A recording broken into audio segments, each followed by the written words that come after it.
morning, JD. Today is April 5th, and it is a C Day. Calling all writers and artists, Rambunctious Literary Magazine is accepting submissions for our spring issue. Submit via the QR code on our posters around the school or at jdlitmag.org. April 11th, the Spanish Club invites you to come make friendship bracelets, relax, and watch a movie. Have a good day, JD. I pledge allegiance to the flag of the United States of America and to the republic for which it stands, one nation, under God, indivisible, with liberty and justice for all.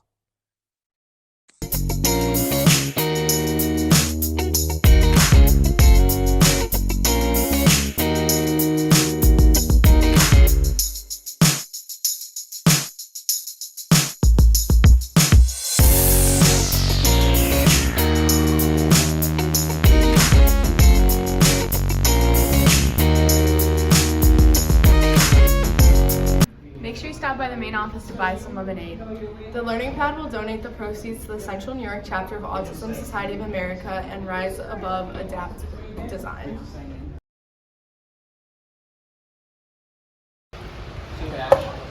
Make sure you stop down in the Aux Gym, make a shot, win a ticket. You can win our baskets we have presented out in the hallway. Hey.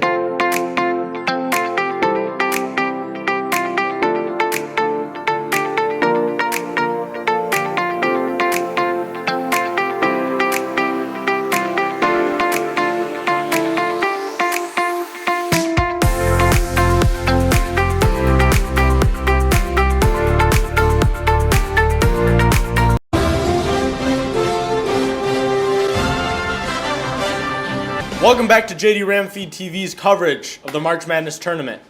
I'm your host, Matthew Padalita. I'm here with my partners, Aiden and Malcolm.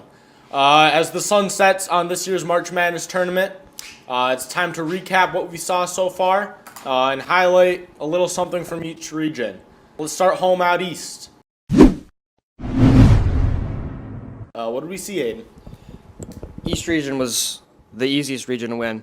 UConn won every game by 15 points or more. They just ran through them. Definitely. East region is a very chalk region. I mean, a 1 versus a 3 in the Elite Eight. It's bound to happen. That's what everyone thought was going to happen. Simple region. That's all I got to say. Alabama, the 4 seed. Surprising to some that they made it this far, knocking out North Carolina in the Elite Eight. But as we look at this region, holistically, what do we see on that side? I didn't see Alabama coming out of this at all. I thought Clemson was going to beat them in the Elite Eight, but they did not. Alabama upset North Carolina, and I think it's an upset with Clemson. Clemson has been playing out of their minds, but they beat them. Yeah, Alabama's a fast-firing offense. I mean, barely any defense. These high-scoring games, 89, 89, 85. I mean, it's just that's what they do. They shoot the ball. Mark Sears, absolute dog. I think they deserve to be in the Final Four. They've been playing really well. All right, enough talk about those Bama boys. Let's do like weeds and tumble over to the Midwest. Over in the Midwest, another chalk region. I mean, a 1 versus a 2 in the Elite Eight again. I mean, Purdue just rolled through everyone, beating everyone by significant margins. I mean, they deserve to be in the Final Four. What can I say? Zach Edey, rolling. Zach Edey, boy oh boy, do I dislike this man. Ridiculous. He is so boring.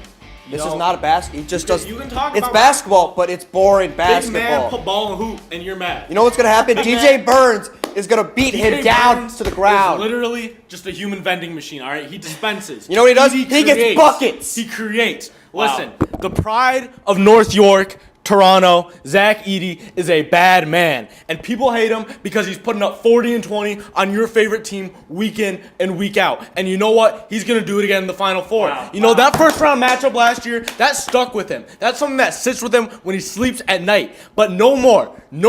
Zach Edey has come to prove that he is a winner. He can win at the collegiate level. He won at the high school level. He's gonna win at the professional level. This is the best player in this March Madness tournament, and I expect this to continue. Wow. DJ Burns. I think it's going to be a great game. I'm rooting for a good game. What do you think of Zach Edey and DJ Burns? No thoughts. I think it's going to be a great game. I'll let you two argue. I'm neutral in this situation. Let's go on to the West. Obviously the 11th seed, the Cinderella story here. Pull for him a bit. What do we think in this region? I love it. I love everything about NC State. I love that they shut Jared McCain up even though he dropped 32 points. They still ended up losing. But I think NC State is going to pull through and go to the championship game and, quite frankly, win it. All right, yeah, this West region, I mean, best region in the tournament so far. I mean, great matchups, great upsets. Number 4 Duke versus number 11 NC State in the Elite Eight. Great game. And then NC State moving on. Feels great. They're on a roll. Purdue versus NC State's going to be a great matchup. That's all I can say.